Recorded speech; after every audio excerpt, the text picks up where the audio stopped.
बिस्मिल्लाहिर्रहमानिर्रहीम। अस्सलाम वालेकुम दोस्तों यौम आज़ादी तजदीद अहद वफा का दिन है और आज की इस वीडियो में हम देखते हैं कि अगर हमें आज़ादी मिली है तो इसके बदले में हमने पाकिस्तान को क्या दिया है। दोस्तों, मुझे फ़ख्र है कि मैं पाकिस्तानी हूँ।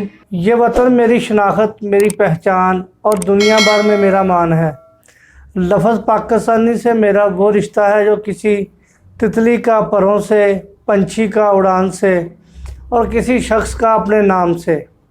दोस्तों, ये शनाख्त मेरे आबा ने बड़ी तगो-दो, जद्दोजहद और कुर्बानियों के बाद हासिल की है और अब इसे बरकरार रखना और इस पर फ़ख्र करना मेरे लिए इतना ही अहम जितना अपने आबा के छोड़े हुए तरके और विरासत पर अपना हक समझना। 72 सालों में इस मुल्क में जो नस्लें पैदा और जवान हुई, इनकी सोच समझ और ख्यालात में बतदरीज कई तब्दीलियाँ रूनुमा हुई हैं। आज की ये नस्ल पाकिस्तान से मोहब्बत तो ज़रूर करती है, ये वो चीज़ है जो इनके खून और गुटी में शामिल है, लेकिन मोहब्बत का वो जुनून और इश्क जो दीवानगी की हद तक हमें अपने से पिछली नस्ल में नज़र आता था, आज मफकूद है। दोस्तों, किसी सियाने का कौल है कि मोहब्बत कुर्बानी मांगती है, इश्क सिले से बेपरवाह होता है और प्यार देने और दिए जाने का नाम है। और अगर इस पहलू से परखा जाए तो सबसे पहले जो सवाल पैदा होता है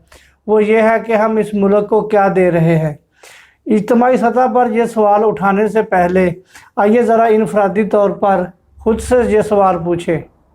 मुल्क भर में सफाई, गंदगी और बल्दियाती अदारों की नाअहलियों पर तबसरा करते हम खुद भी ऐसे ही लोगों में शामिल हैं जो गाड़ी में सफ़र करते हुए खिड़की खोल कर रैपर और थैलियाँ बाहर सड़क पर फेंक देते हैं और ट्रैफिक जाम में फंसने पर ट्रैफिक पुलिस को बुरा भला कहते हैं।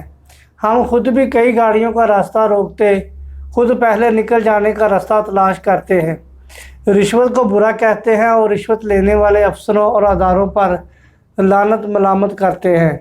हम खुद भी ड्राइविंग लाइसेंस, पासपोर्ट या दीगर कागजात बनवाने, जहाँ तक कि ट्रैफिक सिग्नल की खिलाफ वर्जी पर, जो कि सरासर हमारी गलती होती है, चलान करवाने की बजाय रिश्वत देने पर आमादा हो जाते हैं। और तालीम के मेयार और तालीमी इदारों पर मातम करते हम खुद इस सिस्टम में तब्दीली लाने की बजाय कोचिंग सेंटर और प्राइवेट ट्यूशन के कल्चर को फ़रोग़ देने का सबसे बड़ा ज़रिया है।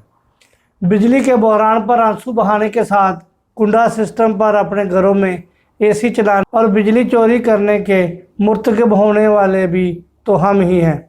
दोस्तों, अगर मज़ीद मसाइल का जिक्र करूं तो आज की ये वीडियो बहुत लंबी हो जाएगी और वीडियो को शॉर्ट करते हुए मसाइल के हल की बात करते हैं। दोस्तों, मसाइल के हल की तरफ सबसे पहला और इब्तदाई कदम तो यह है कि हम माशरे के इस सेटअप में अपने किरदार और उसकी अहमियत को समझें। अपने इनफरादी किरदार को निभाते हुए फिर हमें यह देखना होगा कि इस सिस्टम में मुस्बत तब्दीलियाँ कैसे लाई जा सकती हैं। और ये कह देना कि अब इस मुल्क का कुछ नहीं हो सकता बहुत आसान है, लेकिन इस बिगाड़ को सुधारने के लिए पहला कदम उठाना एक दुश्वार गुजार मरहला है जो यकीनन बहुत हिम्मत, सब्र और तहम्मुल का मुतकाज़ी है। और ये कदम सिर्फ वही लोग उठा सकते हैं जिनमें इस वतन से सच्ची मोहब्बत का जज्बा है, जो इस शनाख्त और पहचान को अपनी रगजान से भी करीब जानते हैं। दोस्तों, आज हम यौम आज़ादी मना रहे हैं तो क्यों ना इस मौके पर ख़ुद से सवाल करें कि क्या हमें अपने पाकिस्तानी होने पर फ़ख्र है या क्या हम इस पहचान पर वाकई फ़ख्र करना चाहते हैं। अगर जवाब हाँ में है तो यकीन जानिए कि रास्ता साफ़ और मंज़िल नज़दीक है। उठिए और इस यौम आज़ादी पर अपने मुल्क व मिल्लत के साथ साथ ख़ुद से भी ये तजदीद अहद वफ़ा कीजिए कि ये वतन हमारा है, हम ही हैं पासबां इसके। बहुत शुक्रिया। अल्लाह हाफिज़। अस्सलामु अलैकुम वरहमतुल्लाहि वबरकातुहू।